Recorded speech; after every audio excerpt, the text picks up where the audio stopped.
Doha. Well, cryptocurrency platforms have come under increasing pressure as the Federal Reserve aggressively raises interest rates, hurting risk sentiment, squeezing funding. It's a toxic mix. So let's bring in our next guest. It is Antoni Trenchev, co-founder, managing partner at crypto platform Nexo. Antoni, good to have you with us.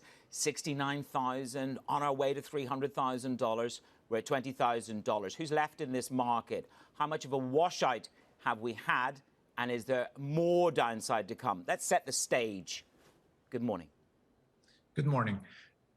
I think that pretty much every bad news is already priced in. And that's why we saw the downturn, the excessive downturn that we had in crypto.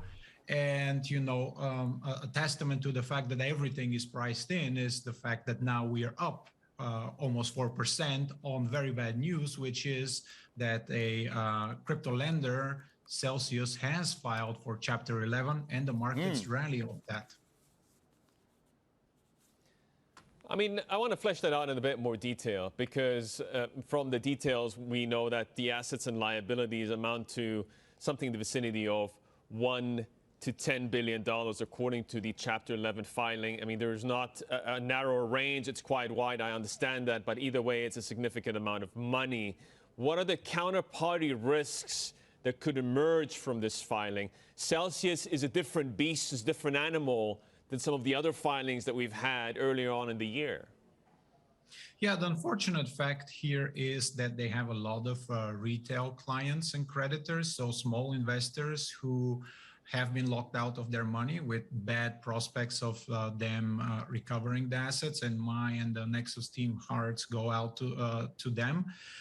You know, in terms of contagion and how this spreads out, there are unsecured creditors which will have a hard time recovering their assets. Our understanding is that the hole was as big as $2 billion. So that's why nobody could come in and save the day. But in terms of contagion, you know, it already has spread out. Liquidations have occurred through the various lenders and creditors. And I think that we have found an interim bottom here. So as you said, the market rallied on the back of this Celsius news. Where does Nexo fit into this? Are you reaching out? Are you looking at certain assets from Celsius involved? So is this a prime opportunity for you to grow Nexo and pick up some assets in this consolidation round?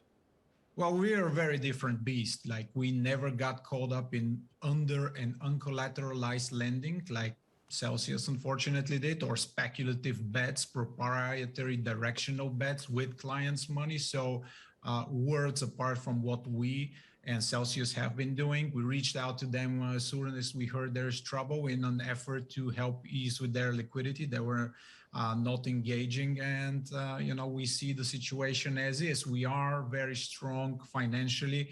That's why we have engaged with somebody like Volt, you know, a business that is strong in terms of infrastructure, client-based traction in Southeast Asia. We are in the due diligence process, 10 days in, 50 more to go, to acquire them 100%, because this is a solid business, and there will be opportunities like that, you know, having built up the equity buffer and the right protection mechanisms and the right business model. Us and the likes of FTX are now in a position to help consolidate certain aspects of the business for the betterment of the entire place.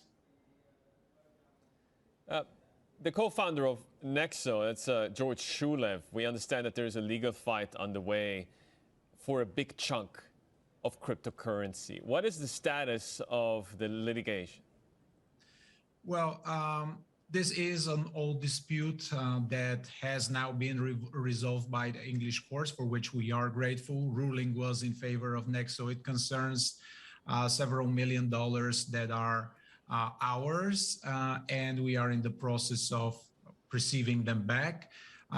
You know, it's an unfortunate situation, but an institution like ours, you know, we manage billions and billions of dollars at the peak. 16 billion right now after a 70% crash, over $6 billion. So these are trivial numbers that you know, show that we have the right mechanisms to protect our clients, because no customer funds were ever at risk. If push comes to shove, this would have been covered by us, by our equity. So no testimony to the robustness of our security systems. What does this story, Antoni, what does this story with Celsius do to the regulation narrative?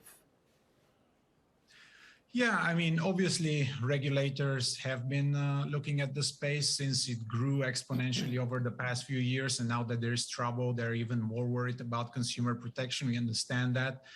That's why we, for instance, have gone the extra mile of securing all the different licenses throughout the world. We have 40 plus different licenses and registrations.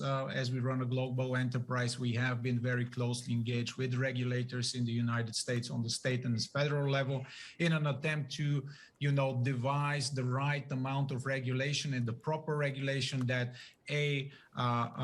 ensures consumer protection, but B, allows for businesses to grow, function, and scale properly in a way that is sustainable. And then, as entrepreneurs, this is all we can hope for. I think it's a net positive, and anything from Joe Biden's order that says the crypto is here to stay, through what we have been seeing the Securities and Exchange Commission do, is a net positive for the space.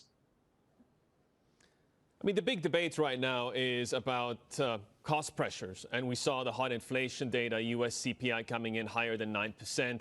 There's a growing part of the market that's beginning to think that the Fed might go 100 basis points in the next meeting. If there are more rate hikes, or if there's the expectation of more rate hikes, if we see a stronger greenback, broader risk aversion, how much could that kind of muddle the picture for cryptocurrencies? How much of that is already priced in?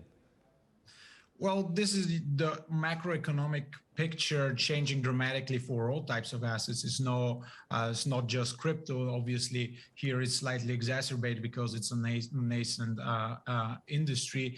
But the markets are discounting mechanisms. So we saw inflation coming. That's why Bitcoin rallied from 4,000 to over 70,000. Now it's reversing some of the gains because of the changing picture.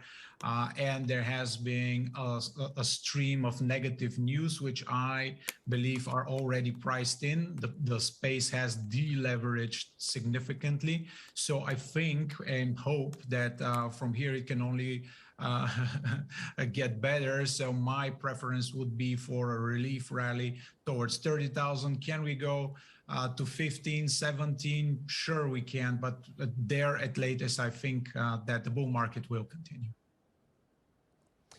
Antoni, thank you very much. It was fantastic getting your insights on some of these very important issues. That's Antoni Trenchev. He's the co-founder and managing partner at Nexo. We still have much more.